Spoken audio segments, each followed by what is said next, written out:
नमस्कार प्रिया चैनल को स्वागत। मु आपण मानक पई नहीं आसी आज आउ एक नुआ रेसिपी। आज रेसिपी आमे बनैबा गाजर डाली। गाजर डाली खाइबा पई बहुत भलो लगे, बहुत टेस्ट लगे, समस्ते खाई परिबे। बहुत विटामिन थाए, बहुत स्वाद भी लगी थाए। देखंतु मु केते सुंदर भाबरे चुन चुन करी गाजर काटी देइची। गाजर डाली करिबा पई मु किछि डाली नेइची, हरड़ डाली। यही देखंतु दुईटा टमाटो नेइची, किछि गाजर नेइची, चुन चुन करी काटी देइची।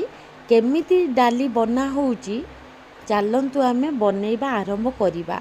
खाइबा पई बहुत बढ़िया लागिबो। ए देखंतु टमाटो रेड रेड टमाटो नेइची डाली रे पड़िया पई।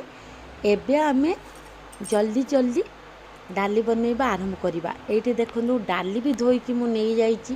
केमिति बनैबा चलंतु देखिबा। देखु डाली भल भाव सीझी जाइए, कलर भी बहुत भल आसी। केमिति बघरा जीव चलतु देखा। तेल गरम हो गले।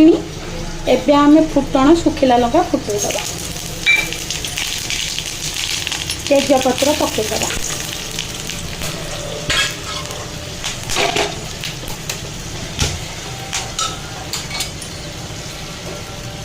जीरा गुंड पकेदबा, डाली भी पकेदबा।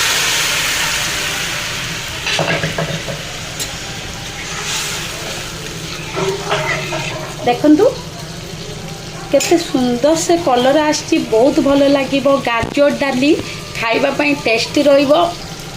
एमिति घर बनै आपण माने समस्त के खाइबा पई दियंतु, निजे खांतु। बेबी मानक पई बहुत भलो। ए डाली खाइले बहुत विटामिन थाए। आम चैनल जदि आपण मानक भलो लागुथबो, आम को लाइक करिवे, शेयर करिवे, सब्सक्राइब करिवे। Bye bye.